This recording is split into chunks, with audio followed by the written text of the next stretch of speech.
తెలంగాణలో ఇవాళ మున్సిపల్ మేయర్లు చైర్మన్ల ఎన్నిక జరగనుంది. 7 కార్పొరేషన్లు 116 మున్సిపాలిటీలో మేయర్లు చైర్మన్ల ఎన్నికలకు ఎస్సీఎస్సీ ఏర్పాట్లు చేసింది. మేయర్ చైర్పర్సన్ ఎన్నికల కోసం చిత్ర విచిత్ర పొత్తులు కుదురుతున్నాయి. ఎన్నికల సమయంలో ప్రధాన ప్రత్యర్థులుగా పోటీ చేసిన వారు ఒకటవుతున్నారు. రాష్ట్ర స్థాయిలో ప్రధాన ప్రత్యర్థి పార్టీలు నిత్యం పరస్పర ఆరోపణలు చేసుకుంటున్న వారు కొన్ని మున్సిపాలిటీలో ఏకమవుతుండడం విశేషం. అంగీ ఏర్పడిన చోట్ల అత్యధిక మున్సిపాలిటీలను దక్కించుకోవడానికి ప్రధాన పార్టీలు ఈ ఏకీకృత మంత్రాన్ని జపిస్తున్నాయి. రాష్ట్రంలో అధికారంలో ఉన్న కాంగ్రెస్ సాధ్యమేనని ఎక్కువ మున్సిపాలిటీలు నగరపాలక సంస్థలు దక్కించుకోవడానికి సర్వశక్తులు ఒడ్డుతోంది. ఎక్కడికక్కడ మంత్రులు, ఎమ్మెల్యేలు, ఇతర ముఖ్య నేతలు హంగు మున్సిపాలిటీలపైన గురిపెట్టారు.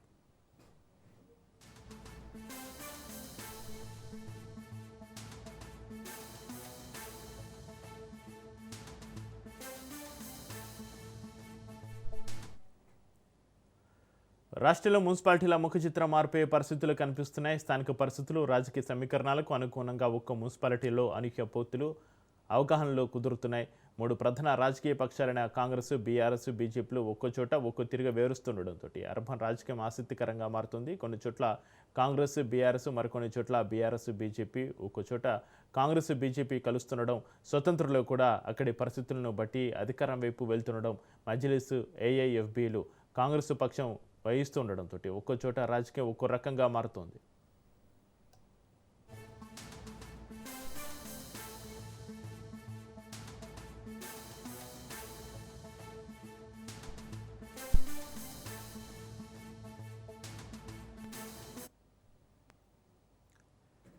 మ్యాజిక్ ఫిగర్కు అవసరమైన స్థానాలు ఏ పార్టీకి దక్కని 36 పురపాలికల్లో గత 2 రోజులుగా మారిన రాజకీయ సమీకరణాలను బట్టి మున్సిపల్ చైర్మన్లు, వైస్ చైర్మన్ల ఎన్నిక రసవత్తరంగా మారనుంది. కొన్ని చోట్ల లాటరీ వరకు వెళ్లనుండగా మరికొన్ని చోట్ల వాయిదా పడే అవకాశాలు కనిపిస్తున్నాయి.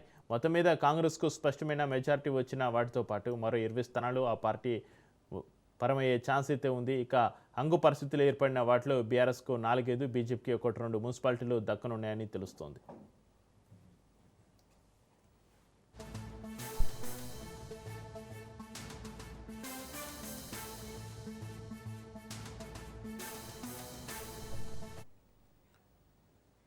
నేడు తెలంగాణలో మున్సిపల్ చైర్మన్లు, మేయర్ల ఎన్నిక నేపథ్యంలో సీఎం రేవంత్ రెడ్డి కాంగ్రెస్ అగ్రనేతలతోటి కీలకమైన జూమ్ మీటింగ్ నిర్వహించారు. హంగు మున్సిపాలిటీలో ఒకటి కూడా చేజారవద్దని, అవన్నీ హస్తగతం కావాలని నేతలకు దిశానిర్దేశం చేశారు. ఈ సమావేశంలో పీసీసీ అధ్యక్షుడు మహేష్ కుమార్ గౌడ్, రాష్ట్రీయ వ్యవహారాల incharge Meenakshi Natarajan, deputy CM Bhatti విక్రమార్కలతో పాటు మంత్రులు, అదేవిధంగా సీనియర్ నేతలు పాల్గొన్నారు. నేడు జరగబోయే ఎన్నికల్లో అనుసరించాల్సిన వ్యూహాలపైన ముఖ్యమంత్రి పార్టీ శ్రేణులకు దిశానిర్దేశం చేశారు.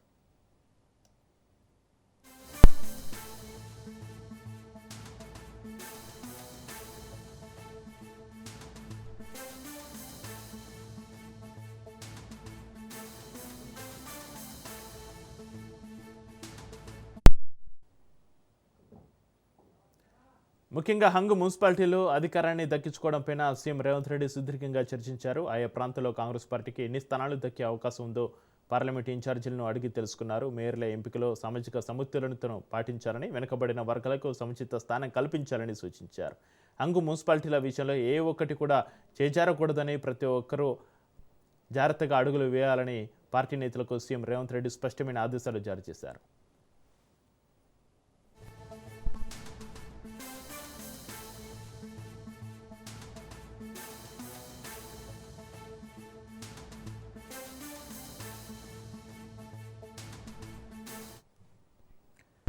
తెలంగాణ మున్సిపల్ ఎన్నికలో 116 మున్సిపాలిటీలో కాంగ్రెస్ 68, బీఆర్ఎస్ 14 గెలుచుకోగా 33 చోట్ల హంగు రావడంతో ఉత్కంఠ నెలకొంది. 7 కార్పొరేషన్లలో 4 కాంగ్రెస్కు, 1 బీజేపీకి దక్కగా ప్రతిపక్ష బీఆర్ఎస్కు ఖాతా కూడా తెరవలేదు.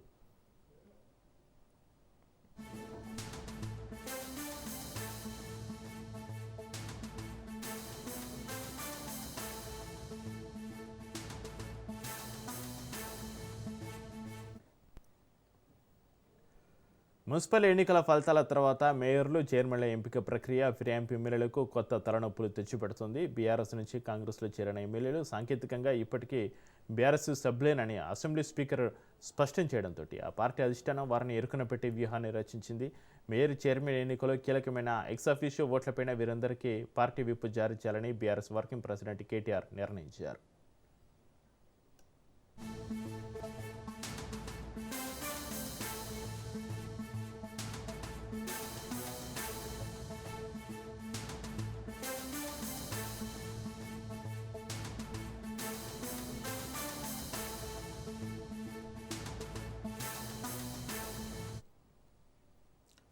ఈ పరిణామం పార్టీ మారిన ఎమ్మెల్యేల పరిస్థితి ముందు నొయ్యి వెనక గొయ్యి అన్నట్లుగా తయారైంది. ఒకవేళ వీరు పార్టీ విప్ను పాటిస్తే కాంగ్రెస్ అభ్యర్థులకు వ్యతిరేకంగా బీఆర్ఎస్ అభ్యర్థులకు ఓటు వేయాల్సి ఉంటుంది. ఒకవేళ విప్ను ధిక్కరించి కాంగ్రెస్కు ఓటు వేస్తే పార్టీ ఆదేశాలను ఉల్లంఘించినందుకు వారిపైన అనర్హత వేటు వేయడానికి బీఆర్ఎస్కు బలమైన చట్టపరమైన ఆధారం లభిస్తుంది.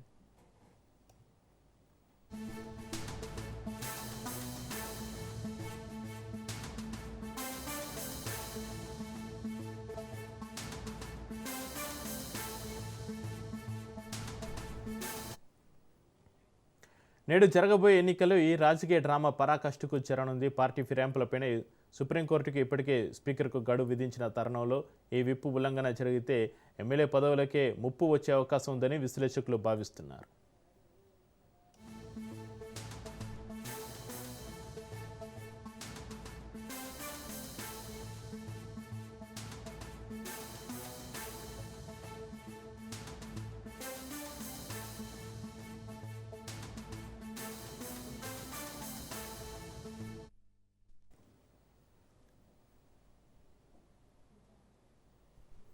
జగిత్యాల మున్సిపల్ పంచాయతీ ప్రజాభవన్కు చేరింది. జగిత్యాల అంశాన్ని ఏఐసిసి సెక్రటరీ సావంత్ మంత్రి అడ్లూరికి అప్పగించారు సీఎం రేవంత్ రెడ్డి. ఎమ్మెల్యే సంజయ్ వర్గంలో 22 మంది కౌన్సిలర్లు, జీవన్రెడ్డి వర్గంలో 18 మంది కౌన్సిలర్లు గెలుపొందారు.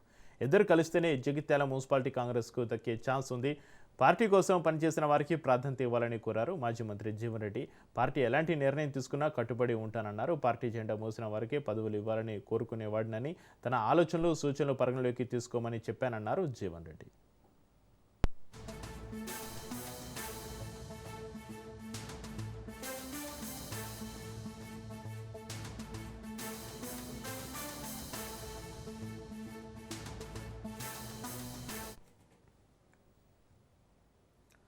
కరీంనగర్ కార్పొరేషన్లో రాజకీయ సమీకరణాలు మారిపోతున్నాయి. కరీంనగర్ మేయర్ పీఠంపైన తీవ్ర ఉత్కంఠ నెలకొంది. ఇండిపెండెంట్లు ఎక్స్-అఫీషియో తోటి కలిపి 35కు చేరింది బీజేపీ బలం. అయితే సంఖ్యాబలం తమకే ఉందని కాంగ్రెస్ అంటోంది. కరీంనగర్ మేయర్ సీటు బాధ్యత మంత్రులు శ్రీధరబాబు, పొన్నంకు అప్పగించారు. ఇప్పటికే 2 మంత్రులు కరీంనగర్ చేరుకున్నారు. మేయర్ పీఠాన్ని దక్కించుకునేందుకు ప్రయత్నాలు చేస్తున్నారు. కరీంనగర్ మున్సిపల్ కార్పొరేషన్లకు జరిగిన ఎన్నికలో 30 స్థానాల్లో విజయం సాధించిన బీజేపీకి మేయర్ పీఠం దక్కుతుందని అంతా భావించారు. కానీ చివరి నిమిషంలో రాజకీయ సమీకరణాలు వేగంగా మారుతున్నాయి. ఈ క్రమంలో మంత్రి పొన్నం ప్రభాకర్ చేసిన వ్యాఖ్యలు ఉమ్మడి జిల్లా రాజకీయాలపైన సంచలనం సృష్టిస్తున్నాయి. కరీంనగర్ మేయర్ పీఠం ఎవరితో రేపు తేలిపోతుంది, ఆ సీటును దక్కించుకునే రేసులో కాంగ్రెస్ పార్టీ ముందుంది అంటూ ఆయన ధీమా వ్యక్తం చేశారు. మంత్రి చేసిన ఈ ఓపెన్ స్టేట్మెంట్ తోటి కరీంనగర్లో కాకు పుట్టిస్తుంది.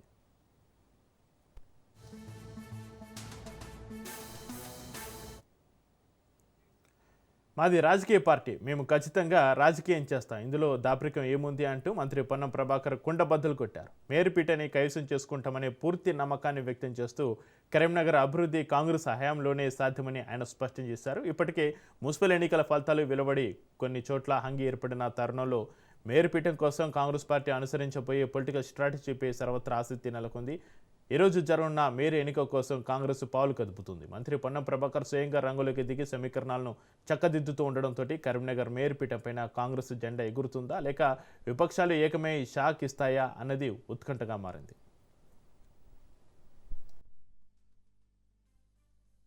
కార్పొరేషన్లో 60 సీట్లు ఉన్నాయి. 28 హైయెస్ట్ లార్జెస్ట్ సింగిల్ పార్టీ 28 సీట్లతో బీజేపీ ఉంది. అక్కడ పార్లమెంట్ సభ్యుడు మేము ప్రతిపక్షంలో కూర్చుంటామని చెప్పినాడు. అబ్సల్యూట్ మెజార్టీ లేదు కాబట్టి కాంగ్రెస్ మిగతా పార్టీలన్నీ గెలిచినాయి. సరే ఏమవుతుంది అనేది భవిష్యత్తు. ఇక్కడ కూడా మేమే గెలిచినామని ప్రకటించుకున్న బండి సంజయ్ గారు కూడా 69 సంఖ్య, ఇక్కడ 66 plus MP, local MLA and Manakonda MLA 69 మంది మెంబర్స్ ఓటింగ్. 69 మంది మెంబర్లు ఉన్నటువంటి దానిలో 30 సభ్యులకు ఎన్నిక గెలిచి మేము మేయర్ అవుతామని ప్రకటించుకున్నది ఆయన. ఆ రాజకీయ పార్టీ నాయకుడిగా పార్లమెంట్ సభ్యుడిగా ఎట్లా ప్రకటించుకున్నాడో మిగతా రాజకీయ పార్టీలు ఎవరికి వాళ్ళకు వ్యూహం ఉంటాయి. రాజకీయాల్లో ఎన్నికల సందర్భంగా భారతీయ జనతా పార్టీ ఏ విధంగా వాళ్ళ పొత్తున్న పార్టీలను కూలగొట్టింది. కానీ ఒకటి మాత్రం చెప్తాను, తప్పకుండా పొలిటికల్ పార్టీగా గతంలో కూడా కరీంనగర్ మేయర్కు మేము 13 సీట్లు గెలిచినప్పుడు కూడా మేము మేయర్ అయినాం కరీంనగర్కి సంబంధించి. కాబట్టి ఇప్పుడు కూడా అన్ని రాజకీయ పార్టీలు రాష్ట్ర నాయకత్వ సలహా సూచనకు సంబంధం లేదు. ఇందులో ముఖ్యమంత్రి గారు మంత్రుల జోక్యం లేదు. ఇందులో స్థానికంగా గెలిచిన ప్రజాప్రతినిధులు వాళ్ళ ఒక ఆలోచనతోటి అబ్సల్యూట్ మెజార్టీ బీజేపీకి రాలేదు. నిజామాబాద్ లాగా నేను కూడా ప్రతిపక్షంలో కూర్చుంటా చెప్పాల్సి ఉండే. అక్కడ కూడా 60కి 28 వచ్చినాయి, ఇక్కడ 69కి 30 వచ్చినాయి. దానికి పెద్ద మేము గెలిచినామని జెండా పాచినామని మీరే జెండా ఊపారు కదా. మేము అన్నమా? మేము ఇప్పుడు ఏమంటున్నాం, డెమోక్రటిక్గానే ప్రజాస్వామికంగానే గెలిచిన కార్పొరేటర్లు మేయర్ను ఎవరు ఎంపిక చేసుకుంటారు తప్ప గౌరవ ముఖ్యమంత్రి గారు మంత్రులు తిరగనీయం. ఎవరు డెమోక్రసీ ఎవరికి వ్యతిరేకం కాదు. మేము ప్రజాస్వామ్యంగా గెలిచిన ఆ బీజేపీ 30 మంది కూడా శుభాకాంక్షలు, మిగతా 36 మంది కూడా శుభాకాంక్షలు. అందరూ కలిసి మంచి మేయర్ని ఎన్నుకోండి. మేము రాష్ట్ర ప్రభుత్వం నుంచి కరీంనగర్ లాంటి పెద్ద నగరం ఈరోజు 3,40,000 ఓట్లు, 5 లక్షల జనాభా, తెలంగాణ రాష్ట్రంలో హైయెస్ట్ సీట్స్ ఉన్నటువంటి కార్పొరేషన్ తప్పకుండా ఉత్తర తెలంగాణ దాన్ని డెవలప్మెంట్ చేయాలని. బ్యాక్ ఉమ్మడి వరంగల్ జిల్లా తొర్రూరు మున్సిపాలిటీలో చైర్మన్ పీఠం పైన ఉత్కంఠ ఇవ్వడం లేదు. ఎక్స్ అఫీషియో ఓట్లు కీలకంగా మారనున్నాయి. మున్సిపాలిటీ పరిధిలో మొత్తం 16 వార్డులలో బీఆర్ఎస్ 9, కాంగ్రెస్ 7 వార్డులలో విజయం సాధించాయి. ఇక చైర్మన్ పీఠం కోసం కావలసిన మెజారిటీ బీఆర్ఎస్కు ఉన్నప్పటికీ ఎమ్మెల్యే యశస్విని రెడ్డి, వరంగల్ ఎంపీ కడియం కావ్య రూపంలో ఉన్నాయి. 2 ఎక్స్ అఫీషియో ఓట్లు కాంగ్రెస్ పార్టీకి సంబంధించినవి కావడంతో మున్సిపల్ చైర్మన్ పీఠం పైన మరింత ఉత్కంఠ నెలకొంది. మున్సిపల్ చైర్మన్ పీఠం కోసం కాంగ్రెస్, బీఆర్ఎస్ విశ్వ ప్రయత్నాలు చేస్తున్నాయి.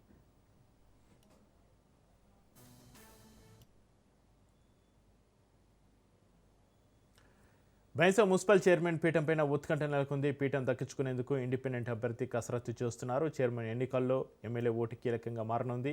ఎంపీ, ఎమ్మెల్సీల ఓటు ఎటువైపు అనే చర్చ అయితే జరుగుతుంది. బైంసా మున్సిపల్ చైర్మన్ పీఠం కోసం ఎంఐఎం, బీజేపీలు సైతం ప్రయత్నాలు ముమ్మరం చేశాయి.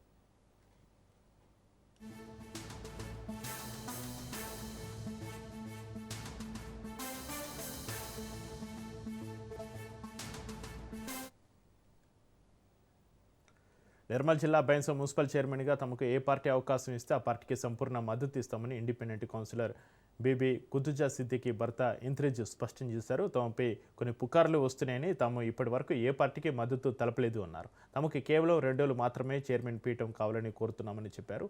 బైంసా పట్టణ అభివృద్ధిని దృష్టిలో ఉంచుకుని తమకు అవకాశం ఇవ్వాలని కోరుతున్నట్లుగా వెల్లడించారు.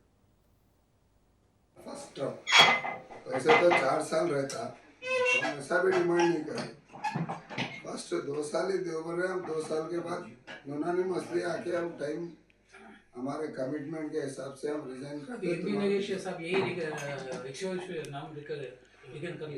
लिए। आज जो भैंसा से मैडम कलेक्टर मैडम करने भी चले जाती हूँ, फाइल भी चलेगी। अभी 2 पार्टी से भी एक ही चेयरमैन सीट होना बोल के वाइस चेयरमैन तो देते और क्या होना पूछ रहे, हमें कुछ नहीं जाना नहीं है। हम वाइस चेयरमैन के वास्ते लड़े नहीं, हमारे वो पोस्ट होना नहीं। चेयरमैन का पोस्ट होना, चेयरमैन का पोस्ट दिए तो हम जो आवाम को वादे करें वो कर सकते। वाइस चेयरमैन का पोस्ट लेके हमारे से कुछ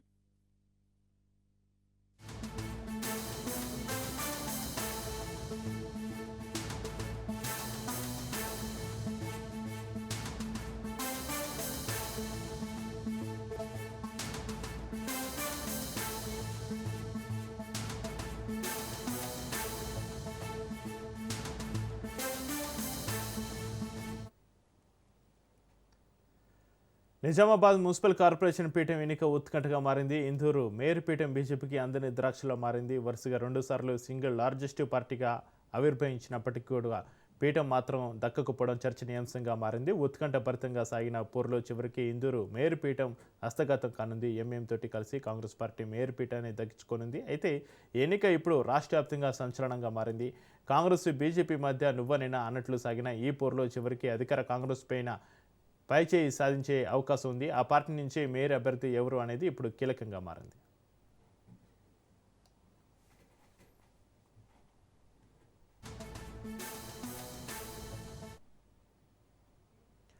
నిజామాబాద్ మున్సిపల్ కార్పొరేషన్ మేయర్ పీఠంపై అధికార పార్టీ కన్నేసింది. నిజామాబాద్ కార్పొరేషన్లో మొత్తం 60 డివిజన్లకు బీజేపీ 28, కాంగ్రెస్ 17, ఎంఐఎం 14, బీఆర్ఎస్ 1 డివిజన్లలో గెలిచింది. మ్యాజిక్ ఫిగర్ ఇక్కడ 31. ఎంఐఎం మద్దతుతోటి మేయర్ పీఠం చేజిక్కించుకునేందుకు కాంగ్రెస్ ప్రణాళికలు రచించింది. బీఆర్ఎస్ నుంచి గెలిచిన విజయలక్ష్మిని కాంగ్రెస్ పార్టీ తన క్యాంపునకు తరలించింది. ఈ కార్పొరేషన్లో బీజేపీకి చెందిన MP Dharmapuri Arvind, Nizamabad urban MLA Suryanarayana, Armur MLA Paidi Rakesh Reddy, Congress చెందిన Nizamabad rural MLA Bhupath Reddy, MLC Mahesh Kumar Goud ex officio ఓట్లు నమోదు చేసుకున్నారు. దీంతో బీజేపీకి 3, కాంగ్రెస్ 2 ఓట్లు పెరిగాయి. బీఆర్ఎస్ను మినహాయించిన కాంగ్రెస్ ఎంఐఎం కూటమికి 33 ఓట్లు అవుతాయి. ఇక బీఆర్ఎస్ అభ్యర్థి సైతం కాంగ్రెస్ ఆధీనంలోనే ఉన్నారు. ఆ ఓటు కలిపితే కాంగ్రెస్ వద్ద 34 ఓట్లు ఉన్నట్లే. ఇక బీజేపీకి ఎక్స్ అఫీషియోతో 31 ఓట్లు అవుతాయి. అయితే కాంగ్రెస్ పార్టీ మేయర్ అభ్యర్థి కాటిపల్లి సమంత ఓటమి నేపథ్యంలో పీఠం కోసం పలువురు పోటీ పడుతున్నారు. మేయర్ ఆశిస్తున్న వారు ఆ స్థానం దక్కదనుకుంటే ఏమైనా తేడా చేస్తారా అన్నది ఉత్కంఠ, ఆసక్తి నెలకొంది. అయితే రాష్ట్రంలో అధికారంలో ఉండడంతో మేయర్ పీఠం కాంగ్రెస్ చేజిక్కించుకునే అవకాశాలే ఎక్కువగా కనిపిస్తున్నాయి.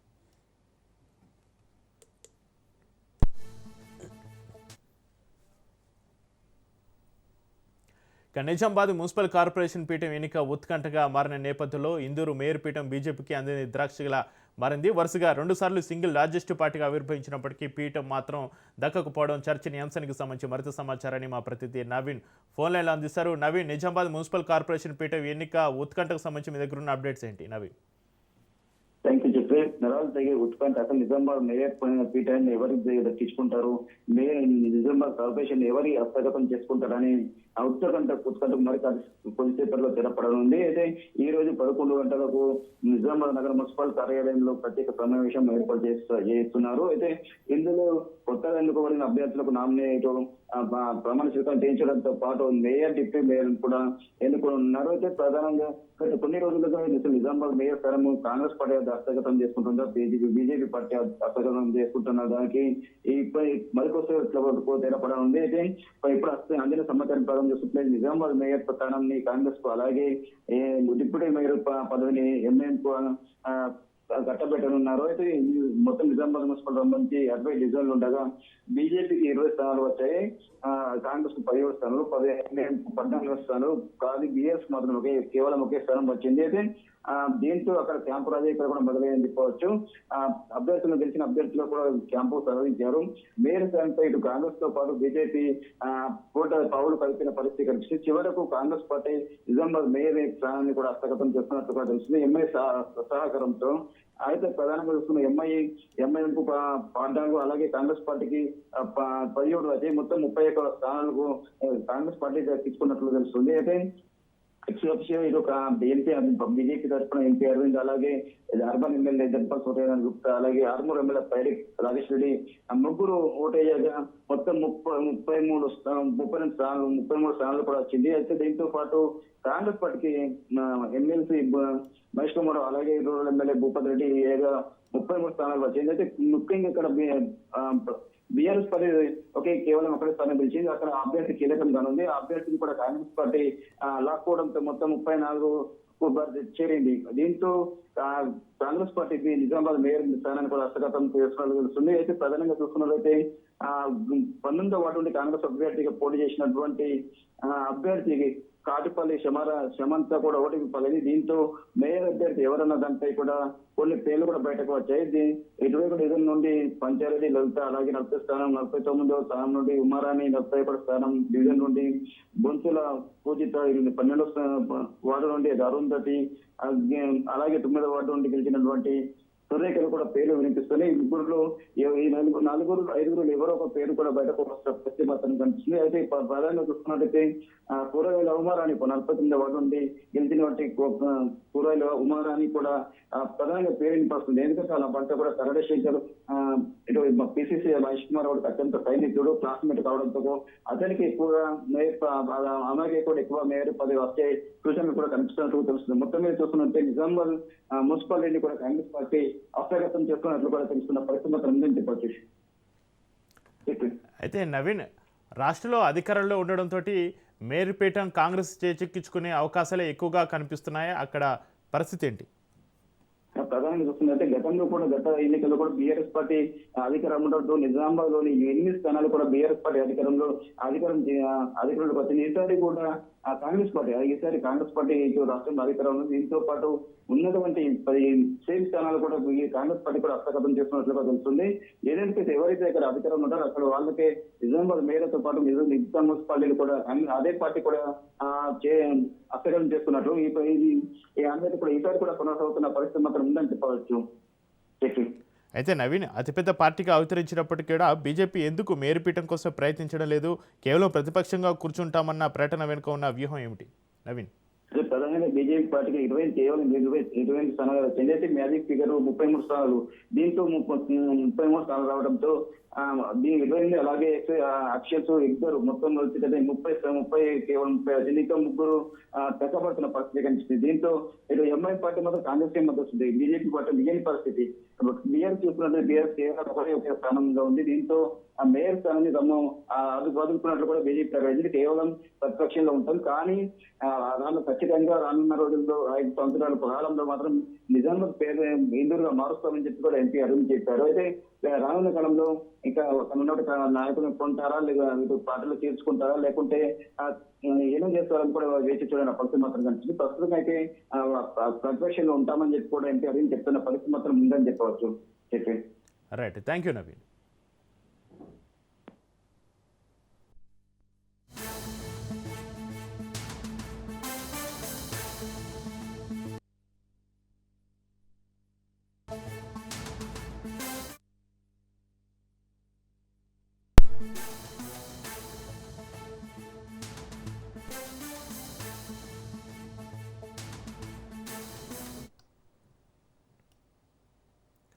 బ్రేకింగ్ న్యూస్ చూస్తున్నాం. విజయవాడ ఎయిర్పోర్ట్లో ప్రతికూల వాతావరణంతో బిల్గేట్స్ విమానం ల్యాండింగ్కు అంతరం ఏర్పడింది. పొగమంచు కారణంగా పూర్ విజిబిలిటీ ఉంది. దీంతో బిల్గేట్స్ విమానం విజయవాడ చుట్టూ చక్కర్లు కొడుతోంది.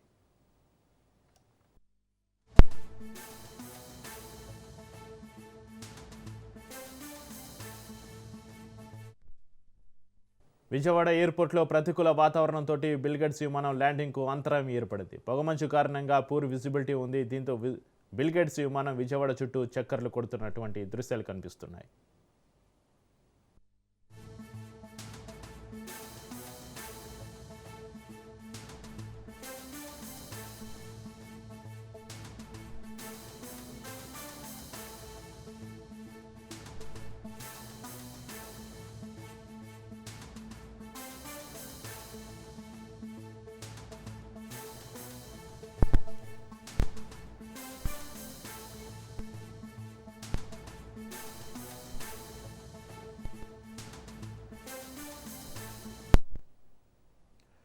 విజయవాడ ఎయిర్పోర్ట్లో ప్రతికూల వాతావరణంతో బిల్గేట్స్ విమానం ల్యాండింగ్కు అంతరం ఏర్పడింది. పొగమంచు కారణంగా పూర్ విజిబిలిటీ ఉంది. దీంతో బిల్గేట్స్ విమానం విజయవాడ చుట్టూ చక్కర్లు కొడుతోంది.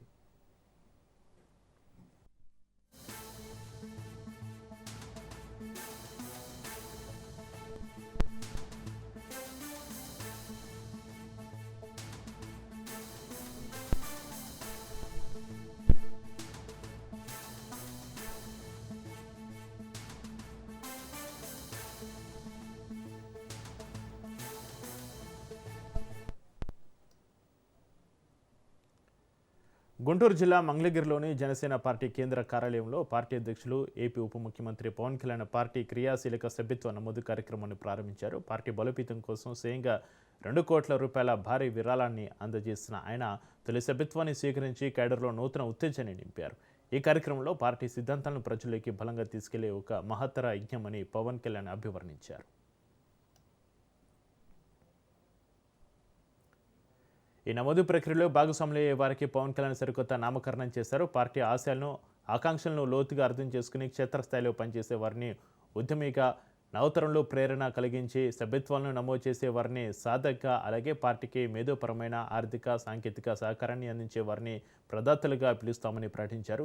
పార్టీ ప్రయాణంలో కేవలం 150 మందితో మొదలై నేడు 12.98 లక్షల సభ్యత్వాలకు చేరుకోవడం వెనుక సామాన్య కూలీల నుంచి మేధావుల వరకు అందరి శ్రమ ఉందని ఆయన గుర్తు చేశారు. సంఖ్య కంటే పార్టీ భావజాలాన్ని నమ్మి నడిచేవారే తమకు అత్యంత ముఖ్యమని ఆయన స్పష్టం చేశారు.